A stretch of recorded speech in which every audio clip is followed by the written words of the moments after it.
know, I'm here for you all. So the big thing that this PowerPoint and what I'm going to kind of go over today is a little bit more on the advanced level side of things. We've done side imaging, been out since 2005. We introduced it. So we're looking at 8 years already in the market. Done a lot of pretty screen captures. What I want to turn you all into, instead of what I call structured gawkers, I want to turn you into a fish hunter. We're wanting to get in and try to figure and to help you all learn how to identify fish. So if you see those fish, you can go catch them. You know, the pretty structure is pretty. You know, we've seen bridges, we've seen rock piles, we've seen boat ramps, we've seen cars, planes, bodies, everything else. But the thing is, you invest in these electronics, let's get you the most out of them, and that's enjoying your time on the water. They're a time management tool. It doesn't matter if you're, it's probably more important as a weekend angler than somebody like Kevin Van Dam. You know, he can fish every day if he wants. But he's very concerned with time management. We got the Bassmaster Classic coming up next week. They got two days of fishing everybody, and one day the top 25 fish, and they're fishing for $500,000. I mean, this can make somebody's career out of this thing, and it's about they're managing that time and that time from takeoff to the time they get back in. If it's running down the lake, if it's fishing, they're using technology, and that's where all these tools, the side imaging. We're going to get a little bit into 360 imaging, kind of an intro into it. We're going to do a little bit about the iPilot link, and then Humminbird has 2 years ago, they purchased a company called Lake Master, the Johnson Outdoors family, which owns Humminbird, Minn Kota, and now owns Lake Master. They also own a wide variety of other outdoor companies. Basically, they're dedicated to the outdoor recreation industry.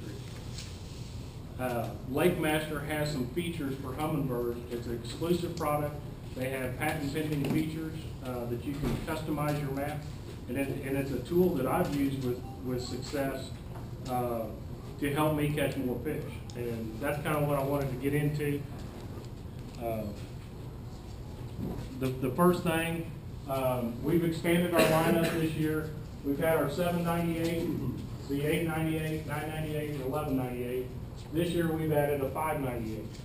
Basically, the difference, the 798 and the 598 have the same output power, have the same exact pixel screen. The things that the 598 is missing to make it a 798 is we don't have our 3 favorite presets. You see our 3 favorite presets here, where just like your radio in your car, you can program those buttons to your favorite views on the screen. The 598 doesn't have that. It's got a single card reader versus a dual card reader in all of our other units, so you can have mapping in one side and a blank card doing sonar recordings, doing screen capture. You would have to take the map card out, put the other card in, and save a screen capture. It does not have any networking capabilities. It's a standalone unit only. So it's a good unit to start with, but if you're ever looking to upgrade the 798 for the cost difference, the networking ability that you can use 360 with it, you can use radar. I'm sure we got other accessories coming that I don't even know about. There's going to be Ethernet, because we can do so much stuff with that Ethernet as far as data transmission and controlling, like the 360, we can control the raising and lowering by our unit. iPilot link we can control with our graph. It also has just the Unimap, which is just a lake outline. It has no contours on it, where the Contour XD product is in the other 4 products. It's Contour XD's got 3,000 lakes. Most of it's older data around the 2006 era that Navionics supplies to Humminbird, built into the unit. It's non-updatable. It doesn't cover every lake. The bigger the lake, the more popular the lake is, they probably don't cover it because they want you to buy an SD card. But it does have 3,000 lakes scattered over 50 states, so you have to start looking. If you really want to focus on Contour XD, I would recommend going to the Humminbird website, looking at the lake list of what is covered and what is not. All these units come with side imaging, down imaging. We have dual beam 2D sonar. 2D sonar is our old traditional sonar that we're familiar to. We run a 200 kilohertz and an 83 kilohertz. You can run 200 separate, you can show 83 separate, or you can combine them to increase the coverage area. And we'll get into coverage areas in a little bit here. GPS mapping is included.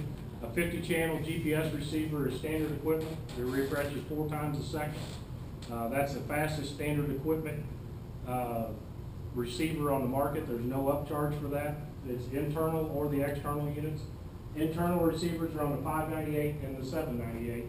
The 8, 9, and 1100 series are all external. And one thing, I don't have a slide on it this time, but people ask me a bunch about where to mount the GPS receiver. If you're at the bow of the unit, I don't care if it's internal or external, you're very close from the GPS receiver to the transducer data. Because as that unit's displaying data on the screen, it knows the GPS location and that ping of sonar data. So the correlation between your transducer to your GPS receiver becomes more critical when you're networking, because you may mark something at the console and want to go to the bow to return to fishing. And it's going to use this GPS receiver with this transducer, this GPS receiver with this transducer. The closer you can mount that GPS receiver to that transducer, the more accuracy and the less chance of adding any additional input. For example, at the console, you're going to be 6, 7 foot away from your transducer if it's transom mounted. You think you put that GPS receiver here and you can draw a 6-foot circle all the way around it. That transducer can be in any one of those spots from that spot, and it says you're on that wavelength. So if I marked it from here and I came in from that direction, my GPS says I'm going to be here, but I'm 12 foot off. Plus our 2.5 meter accuracy, so now you're about 22 foot off from that location. So very important crappie fishermen who want to get back on brush pile, rock piles, that type of stuff. The next thing is we're going to get into understanding coverage area, and it might be a little hard. There's a yellow line right here.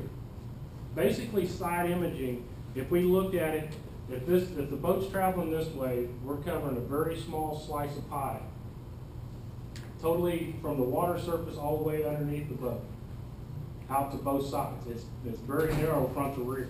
And that's basically what that's showing, is we got wide area coverage, very shallow front to rear, and that's the difference of imaging technology, down imaging, side imaging, versus traditional 2D sonar. As 2D sonar leaves, it goes out in a cone-shaped pattern. It goes out equally in all directions. So what we're doing now is like an MRI that they do on doctors use. They can take thin slices and make picture-like images. With Humminbird, we advertise 240 foot to the right and to the left. So we've got 480 foot of total coverage.